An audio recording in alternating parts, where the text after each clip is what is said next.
അങ്ങനെ ഞാനും പോയിട്ട് ബാലൻ കണ്ട്. റിവ്യൂ ഒന്നും നോക്കിയില്ല. ഫ്രണ്ട് വിളിച്ചു പോവാന്ന് പറഞ്ഞു, നൈറ്റ് ഷോ. സോ ഞാൻ നേരെ പോയി. പുള്ളിയുടെ പടം എങ്ങനെയാണെന്ന് പറഞ്ഞാൽ പുള്ളി പറഞ്ഞു പടം കൊള്ളാടാ, എല്ലാവരും നല്ല അഭിപ്രായം പറഞ്ഞു. ആരും നെഗറ്റീവ് പറഞ്ഞില്ല. ഈ പോപ്പുലർ ആയിട്ടുള്ള മെയിൻ റിവ്യൂസേഴ്സ് എല്ലാവരും നല്ല അഭിപ്രായം പറഞ്ഞു. സോ ശരി പോവാന്ന് പറഞ്ഞ് പോയി കണ്ടു. പടം കണ്ടു തുടങ്ങി. നല്ല ക്വാളിറ്റി ഓഫ് മേക്കിംഗ് ആട്ടാ. ഡയറക്ഷൻ കൊള്ളാം, മ്യൂസിക് കൊള്ളാം, അഭിനയം കൊള്ളാം. എന്ന് വെച്ചാൽ ഈ സിനിമയുടെ ടെക്നിക്കൽ സൈഡ് എല്ലാം കൊള്ളാം. സിനിമ മൊത്തത്തിൽ എനിക്ക് ഇഷ്ടപ്പെട്ടു, നല്ല പടമാണ്. ബട്ട് അതിൽ എനിക്ക് ലോജിക്കൽ ഇഷ്യൂസ് ഉണ്ട്. ഞാൻ ഇത് മെയിനായിട്ട് പറയാൻ കാരണം ഈ സിനിമ കണ്ടതിന് ശേഷം ഞാൻ പോയിട്ട് റിവ്യൂസ് എടുത്ത് നോക്കി.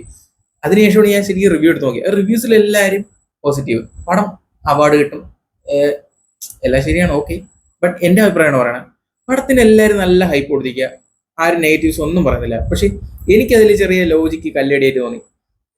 ആദ്യം ഞാൻ വിചാരിച്ചത് കൺവേ ചെയ്യുന്ന, അത് കൺവിൻസ് ചെയ്യുന്ന എന്തെങ്കിലുമൊക്കെ കാര്യം കുറച്ച് കഴിയുമ്പോൾ അങ്ങോട്ട് വരുമെന്ന്.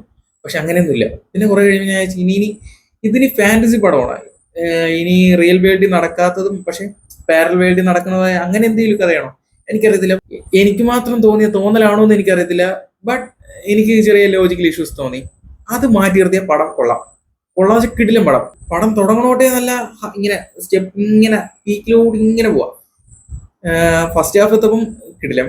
അതിനുശേഷം പിന്നെ നമ്മളിങ്ങനെ ത്രില്ലടിച്ച് വരുന്നു. ക്ലൈമാക്സ് ഒക്കെ വൺ ടെസ്റ്റ് ഒക്കെ വന്നിട്ട് അതൊക്കെ നല്ല എൻജോയബിൾ ആ. തിയേറ്റർ മസ്റ്റ് വാച്ച് ഒക്കെയാണ്. പക്ഷേ എനിക്ക് ചെറിയ ലോജിക്കൽ ഇഷ്യൂ തോന്നി. ഇനി അത് എന്റെ മാത്രം തോന്നലാണോ എന്ന് എനിക്ക് അറിയത്തില്ല. കണ്ടവരൊക്കെ ഫീഡ്ബാക്ക് എന്തെങ്കിലും പറയണേ, നിങ്ങൾക്ക് ഇങ്ങനെ തോന്നിയിട്ടുണ്ടോന്ന്. But it's a good movie.